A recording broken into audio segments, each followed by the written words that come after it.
Hello everyone, welcome back to the channel. Econometrics की last video में हमने specification of stochastic disturbance term देखा था कि डिस्टर्बेंस टर्म जो है यानी म्यू आई जो है वो इतना इंपॉर्टेंट क्यों है रिग्रेशन मॉडल के लिए। अब हम सैम्पल रिग्रेशन फंक्शन देखेंगे इस वीडियो में। एसआरएफ होता क्या है? हमने पॉपुलेशन रिग्रेशन फंक्शन समझ लिया कि पॉपुलेशन के सारे जो वैल्यूज़ हैं वो कंसिडर करके कंडीशनल मीन पे we will get a points and then उसको जब हम ज्वाइन करेंगे we will get the regression line which is PRF। But SRF क्या होता है, सैम्पल क्यों बोला जा रहा है, वो इम्पॉर्टेंट है। By confining our discussion so far to the population of y values corresponding to the fixed x's, we have deliberately avoided sampling consideration. तो अगर हम अब तक जो डिस्कशन देख रहे हैं हम उसमें पॉपुलेशन की बात कर रहे हैं कि पूरा जितना भी पॉपुलेशन है उसका सैंपल ले रहे हैं। अब तक हम अवॉइड कर रहे हैं उसका वैल्यूज़ ले रहे हैं, सॉरी सैंपल नहीं ले रहे, वैल्यूज़ ले रहे हैं। तो अब तक हम सैम्पलिंग नहीं देख रहे हैं, हम पॉपुलेशन के बारे में ही बात करके सारी चीज़ें समझ रहे थे कि म्यू आई क्या होता है, बीटा 1 क्या होता है, बीटा 2 क्या होता है, पॉपुलेशन के बेसिस पे।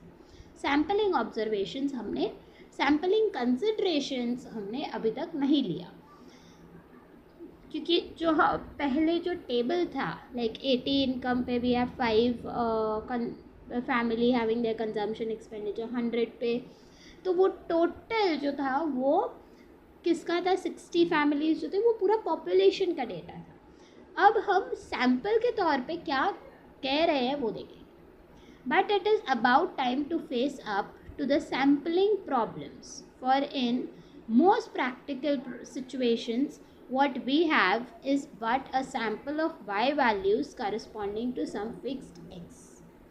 Therefore our task now is to estimate the PRF on the basis of sample information. अब देखो, रियलिटी में जब आप डेटा कलेक्ट करने जाओ तो इट इज़ नॉट कंपल्सरी या होता ऐसे नहीं है कि आपको डेटा मिल जाए पॉपुलेशन का। It is very difficult to collect population data, correct? तो आप क्या करते हो, आप सैम्पल लेते हो। So if this entire thing is my population, I will just make this once again.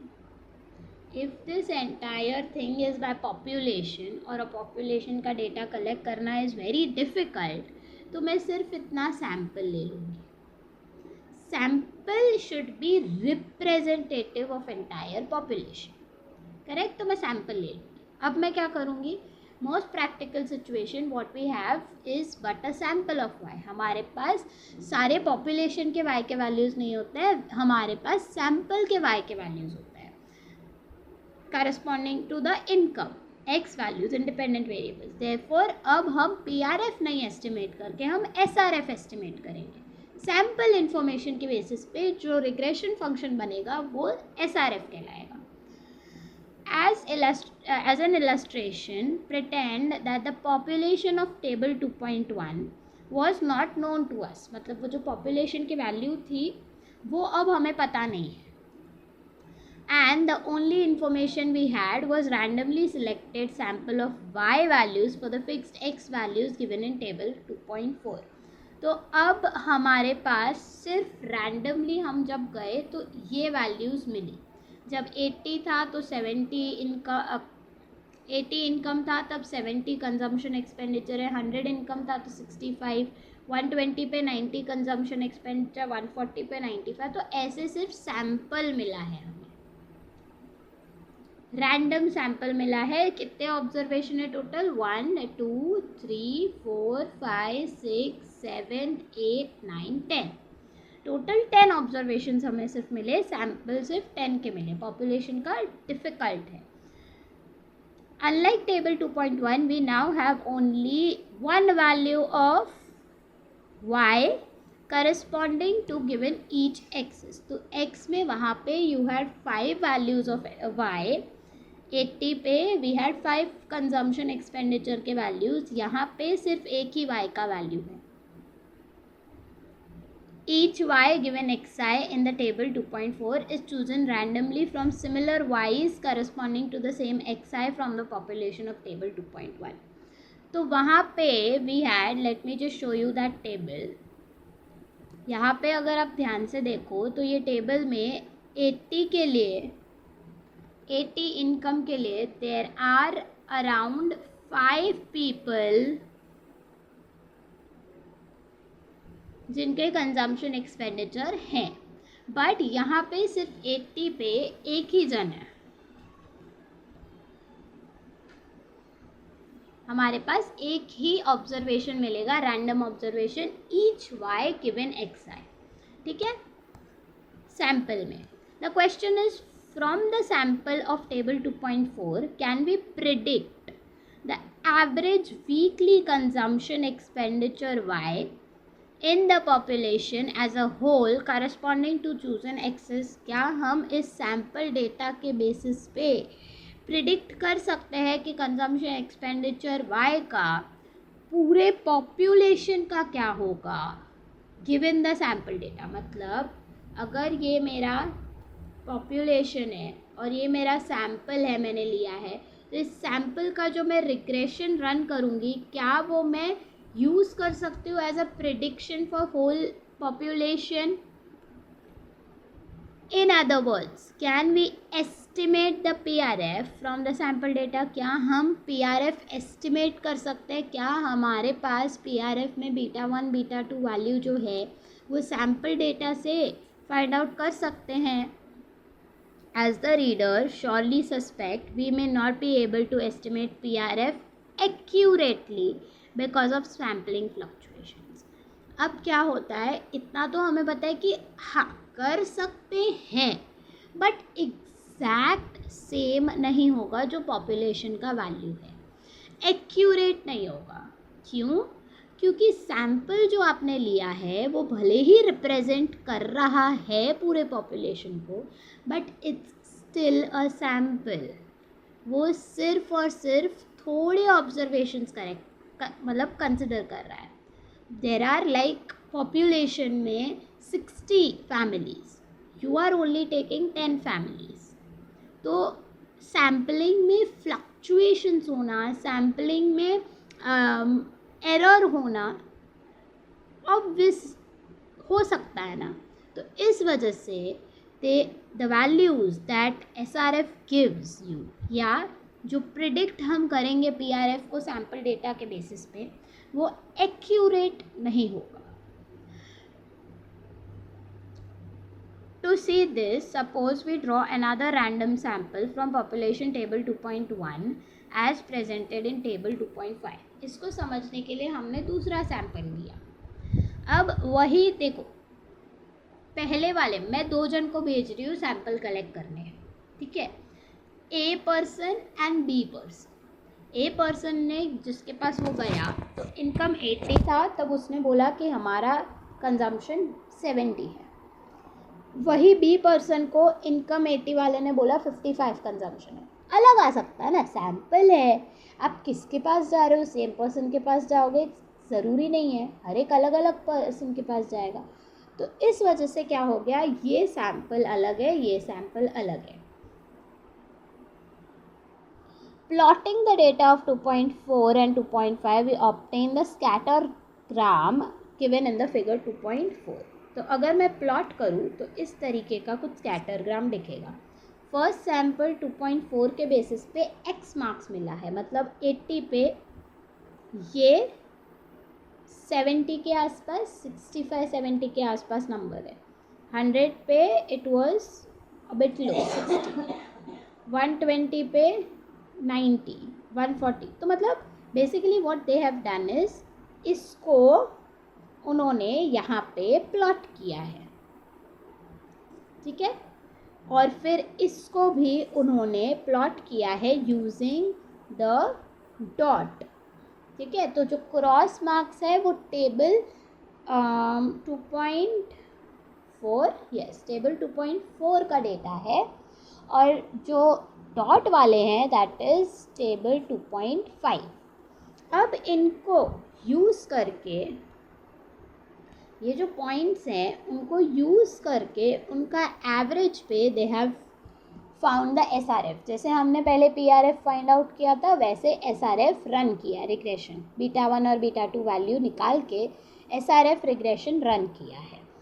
और वही डॉटेड लाइंस के लिए ये SRF2 है। तो ये SRF1 है, ये वाला जो है वो SRF1 है फर्स्ट सैम्पल के बेसिस पे 2.4 टेबल के बेसिस पे, और ये डॉटेड वाला जो लाइन है वो SRF2 है 2.5 टेबल के बेसिस पे।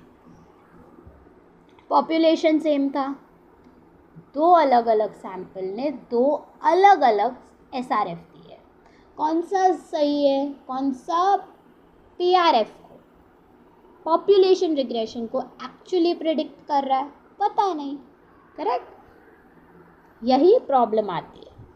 In the scattergram, two sample regression lines are drawn so as to fit the scatters reasonably well। मतलब जितना हो सके सारे वैल्यूज़ को कंसिडर करके वो लाइन उन वैल्यूज़ के थ्रू पास होती है।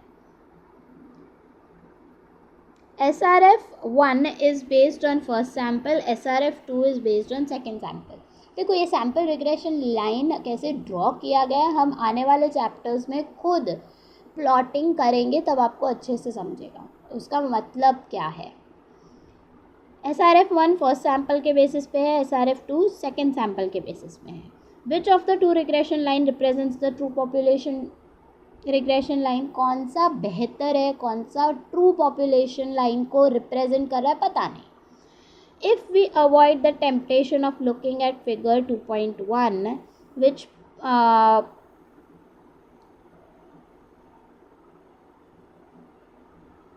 where am I? If we avoid the temptation of looking at figure 2.1, which purportedly represents the PR, that is population regression tha 2.1 figure, there is no way we can be absolutely sure that either of the regression lines shown in the figure 2.4 represent the true population। अगर basically what they are saying is अगर हमें पता नहीं है कि actual population regression line किस तरीके से दिखता है तो हम कंफ्यूज हो जाएंगे इन दोनों में से कौन सा बेहतर रिप्रेजेंट कर रहा है पॉपुलेशन लाइन को। We don't know. The regression line in figure 2.4 are known as sample regression line। ये जो है वो sample regression line है, पॉपुलेशन में से दो अलग अलग सैम्पल लिए हैं और उसका regression line हमने रन किया है। Supposedly they represent the population regression line। Suppose करते हैं चलो यही population regression line है, but because of sampling fluctuation they are at best an approximate of true population regression.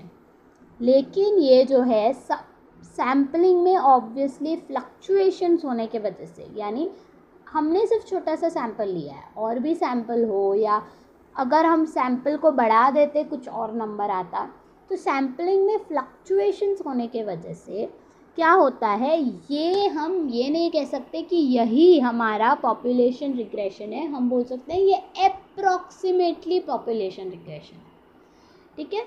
In general we would get n different SRF for n different samples। अगर हम 3 samples लेंगे तो 3 SRF होंगे, 4 samples लेंगे 4 SRF मिलेंगे, 5 samples लेंगे 5 SRF मिलेंगे, n samples लेंगे तो n SRF मिलेंगे। and these SRFs are not likely to be same। obviously उनके वैल्यूज़ अलग होंगे तो उनका SRF भी अलग दिखेगा। Now, analogously to the PRF that underlies the population regression line, we can develop the concept of sample regression function to represent the sample regression line। तो PRF जो है वो population regression function को obviously represent करेगा।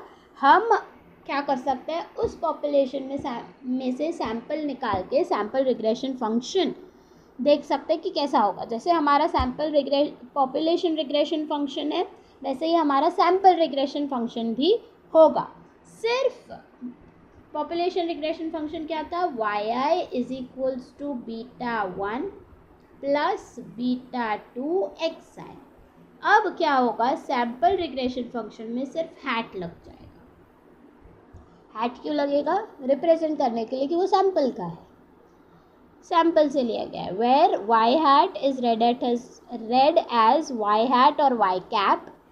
Y I hat is the estimator of E Y given X I. Beta 1 hat is the estimator of beta 1 and beta 2 hat is the estimator of beta 2. yi hat क्या है? वो सिर्फ हमें बोल रहा है कि ये सैम्पल से yi hat लिया गया है, एक्चुअल पॉपुलेशन का yi नहीं है, ये सैम्पल का yi है, तो इस वजह से वो एस्टिमेटेड वैल्यू है. हम एक्सपेक्ट कर रहे हैं, एस्टिमेट कर रहे हैं कि ये वैल्यू पॉपुलेशन का हो सकता है. सो एस्टिमेटेड वैल्यू लिखा गया. Estimator of E Y given X I. Y I जो है यहाँ पे वो पॉपुलेशन का वाई आई का एस्टिमेटर है. बीटा 1 भी एस्टिमेटेड वैल्यू है, बीटा 2 भी एस्टिमेटेड वैल्यू है. Now that an estimator also known as sample statistic, ये जो होगा ये सैम्पल का स्टेटिस्टिक होगा, एस्टिमेटेड वैल्यू होगा. is simply a rule or formula or method that tells how to estimate the population parameter from information provided by the sample at hand. तो ये क्या करेगा? ये बीटा 1 हैट और बीटा 2 हैट बताएगा कि कैसे सैम्पल में से हम वैल्यू निकाल सकते हैं जो एस्टिमेट कर रहा है, जो पॉपुलेशन की वैल्यू बता रहा है कि शायद से ये वैल्यू हो सकता है. A particular numerical value obtained by the estimator is an application in an application is known as an estimate. Particular numerical value अगर आप लोगे जो एस्टिमेटर से, ये रिग्रेशन के एस्टिमेटर से हमें मिला है, उसे हम एस्टिमेट कहेंगे कि this value is estimate of population value. It should be noted that an estimator is random. Obviously ये रैंडम होगा, कुछ भी वैल्यू ले सकता है वो, but an estimate is not random. लेकिन आपका जो एस्टिमेट होगा, एस्टिमेटर रैंडम होगा, यानी ये वैल्यू जो है वो रैंडम हो सकती है, लेकिन फाइनल जो आप एस्टिमेट कर रहे हो इसके बेसिस पे, इन वैल्यूज़ के बेसिस पे, वो आपका रैंडम नहीं होगा, वो आप इन वैल्यूज़ के बेसिस पे एस्टिमेट कर रहे हो, तो वो नॉन रैंडम होगा.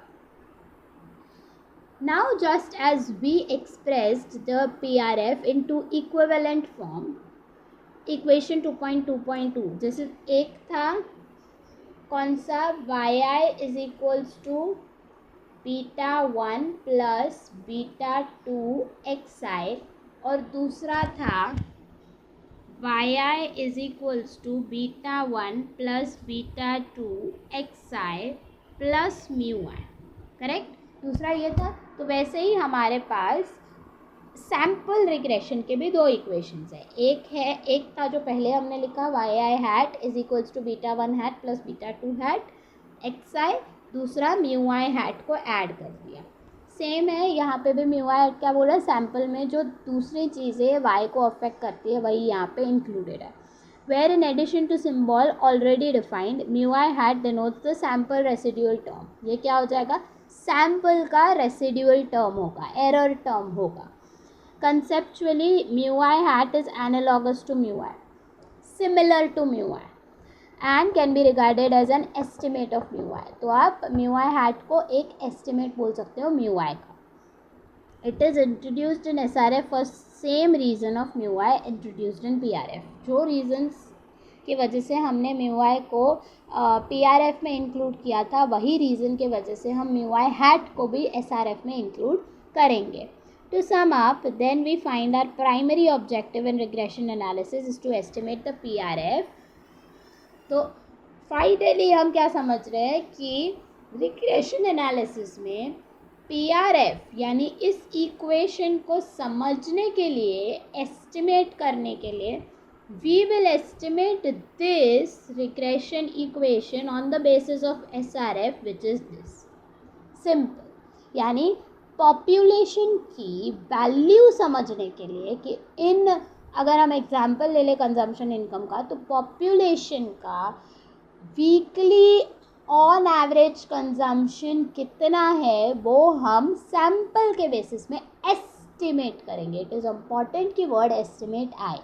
एस्टिमेट क्या बताता है कि आप सिर्फ एक प्रिडिक्शन कर रहे हो कि ये वैल्यू हो सकता है।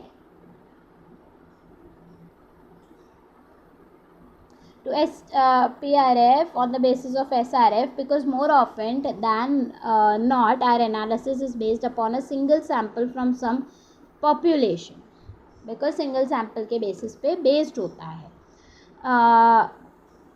but because see single sample के बेसिस में बेस्ड नहीं होता है ज़्यादा, इस वजह से, और मोस्टली सैम्पलिंग फ्लक्चुएशंस भी आते हैं, इस वजह से हम सिर्फ एस्टिमेट कहेंगे, हम ये नहीं कहेंगे कि यही आपका वैल्यू है पॉपुलेशन का।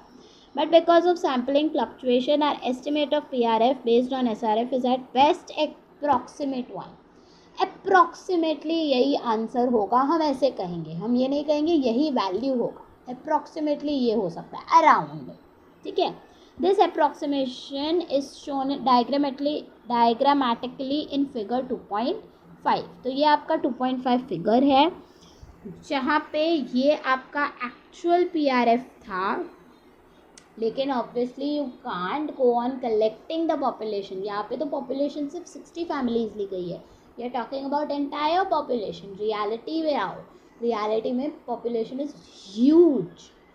तो हम क्या करते हैं, हम सैम्पल लेते हैं, तो ये आपका सैम्पल है। अब इसके बेसिस पे क्या हो गया, ये वैल्यू अगर मैं कोई XI वैल्यू ले लूँ, तो ये मेरा पॉपुलेशन का EY गिवन XI था, ये मेरा YI हैट वैल्यू होगा जो मेंशन्ड है, और ये मेरा एक्चुअल YI वैल्यू है। अब देखो YI minus EYI given XI क्या था, टोटल म्यू आई, करेक्ट। क्योंकि अगर हम YI is equals to B वो इक्वेशन लिखें EY given XI plus mu I, so mu I is what, YI minus EY given XI, correct. तो म्यू आई वो है। आगे अगर मैं YI से YI हैट तक की दूरी देखूँ तो वो मेरा म्यू आई है, म्यू आई हैट है रादर। तो मैं अगर इस इक्वेशन पे वापस जाऊँ, अगर आप ये इक्वेशन देखो, ये पूरा मेरा YI हैट है, so YI is equals to YI hat plus mu I hat. अगर मैं सिर्फ म्यू आई हैट देखूँ तो वो क्या है, YI minus YI hat is mu I, correct, rather mu I hat. तो ये जो स्पेस होगा आपके एक्चुअल YI से लेकर YI हैट तक, वो आपका म्यू आई हैट है।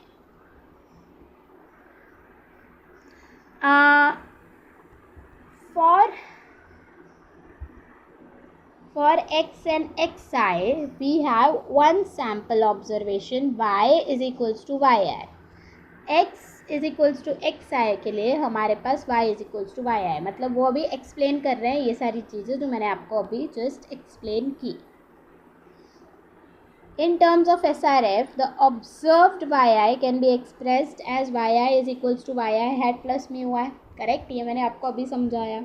And in terms of PRF it is expressed as YI EY given XI plus mu I. ये हमने पहले भी देखा है, जब हम PRF और SRF कर रहे थे, रादर PRF कर रहे थे, तो ऐसे ही लिखा जाता है वो, YI is equals to EY given XI plus mu I, where EY given XI is β1 plus β2 XI। Now obviously in figure 2.5 YI hat over estimates the true EY given XI for XI shown therein. तो ये क्या कर रहा है, अगर आप देखो YI hat कहाँ पे है, यहाँ पे, EY गिवन XI कहाँ पे है, यहाँ पे। तो वो क्या कर रहा है, ओवर एस्टिमेट कर रहा है। ओवर एस्टिमेट मतलब वैल्यू होनी चाहिए थे लेट्स से 65, लेकिन वैल्यू है 75। ओवर एस्टिमेट कर रहा है, एस्टिमेट कर रहा है लेकिन थोड़ा ज़्यादा एस्टिमेट कर रहा है। By the same token for any XI to the left of the point A, SRF will underestimate the true PRF। तो अगर आप A पॉइंट, यहाँ पे A पॉइंट के ये साइड देखो तो ये आपका PRF वैल्यू है, ये आपका SRF वैल्यू है। तो A पॉइंट के इस साइड अगर आप देखो तो वो अंडर एस्टिमेट कर रहा है। अंडर एस्टिमेट मतलब पॉपुलेशन बोल रहा है कि 65 होना चाहिए, लेकिन सैंपल बोल रहा है कि 60 होना चाहिए वैल्यू। वही ए के ये साइड जितने भी आप वैल्यूज़ एक्स आई के ले लो, उसमें वो ओवर एस्टिमेट कर रहा है, ज़्यादा बता रहा है value. The SRF will underestimate the true PRF, but the reader can readily see that such over and underestimation is inevitable because of sampling fluctuation. हम ये देख सकते हैं कि ये जो ओवर एंड अंडर एस्टिमेशन हो रहा है, that is because of sampling fluctuations. Obviously you are saying approximately value, right? तो इस वजह से ये सैम्पलिंग फ्लक्चुएशंस की वजह से है. The critical question now is granted, the critical question now is, granted that the SRF is but an approximation of PRF, can we devise a rule or a method that will make this approximation as close as possible? In other words, how should the SRF be constructed so that beta 1 hat is as close as possible to true beta 1 and beta 2 hat is as close as possible to true beta 2, even though we will never know the true beta 1 and beta 2. हमें क्या चाहिए कि अगर हम sample run ही कर रहे हैं तो क्या ऐसा कोई मेथड है जिससे हम जो ये गैप है, जो ये ओवर एस्टिमेशन और अंडर एस्टिमेशन हो रहा है, ये गैप को जितना हो सके कम कर दे, मतलब वो नियर हो PRF. ठीक है, यानी बीटा 1 हैट की जो वैल्यू हो वो ऑलमोस्ट नियर हो एक्चुअल बीटा 1 के, और बीटा 2 हैट की जो वैल्यू हो वो नियर बाय हो बीटा 2 के, मतलब बहुत कम गैप हो. भले ही हमें ट्रू बीटा 1 बीटा 2 नहीं पता, बट ऐसी मेथड दो जो अगर ट्रू नहीं भी पता है वो उसके आसपास की वैल्यू दे, गैप बहुत कम हो. The answer to this question will occupy much of our attention in chapter 3. तो चैप्टर 3 में जो हम OLS method, maximum likelihood method देखेंगे, वो इससे ही रिलेटेड है. Ordinary least square method, maximum likelihood method, वो यही चीज़ बताता है कि कैसे बीटा 1 और बीटा 2 की वैल्यू जो कि बहुत कम कर देगी उस gap. We note here that we can develop procedure that tell us how to construct the SRF to mirror the PRF as faithfully as possible. तो हम प्रोसीजर ऐसे या मेथड ऐसे कंस्ट्रक्ट करेंगे जो कि बताएगा किस तरीके से हम SRF को मिरर कर सकते हैं PRF से रिलेटेड. ऑलमोस्ट आइडेंटिकल मिरर कर सकते हैं, मतलब आइडेंटिकली बता सकते हैं. क्या ये आइडेंटिकली बताना पॉसिबल है, and is there any procedure कि वो PRF को डायरेक्ट मिरर कर दे? मतलब अगर PRF ये है तो SRF भी यही है. क्या ऐसा कोई प्रोसीजर है? It is fascinating to consider that this can be done even though we never actually determine the PRF itself. Obviously it is interesting कि ऐसे भी हो सकता है. अगर भले ही आपको PRF नहीं पता है तो भी आप SRF ऑलमोस्ट मिरर कर सकते हो, मतलब वही PRF होगा. ऐसे भी प्रोसीजर है. तो it is interesting to know. आगे हम नेक्स्ट चैप्टर देखेंगे. यहाँ का इलस्ट्रेटिव एग्जाम्पल अगर इम्पॉर्टेंट होगा तो मैं आपको नेक्स्ट वीडियो में एक्सप्लेन कर दूँगी. Otherwise we'll start with second chapter. Keep watching the journey of understanding economics. Wait, don't forget to like, comment if you have any doubts or any feedback. Do share the video with your friends and classmates. बहुत कम लोग share करते हैं, तो share कर दो, उनको भी help हो जाए उनके एग्ज़ाम के लिए जैसे आपको हो रही है. And if you are new to the channel, do subscribe to the channel. Very less people are subscribing to the channel. मुझे मोटिवेशन मिलेगा, लाइक सब्सक्राइब, इनसे मुझे मोटिवेशन मिलेगा कि आप तक जो मैं एक्सप्लेनेशन करना चाहती हूँ कि आपको समझ रहा है कि नहीं, वो मुझे पता चलेगा कि हाँ समझ रहा है. इस वजह से आप लोग क्या कर रहे हो, सब्सक्राइब करो, लाइक करो. And yes, don't forget, if you want any online classes from me one-on-one basis, तो आप मुझे नीचे दिए गए नंबर यानी 7738 पे व्हाट्सएप कर सकते हो your name and any paper, economics paper related topic. जितना हो सके जल्दी मैं रिवर्ट बैक करूँगी। Thank you.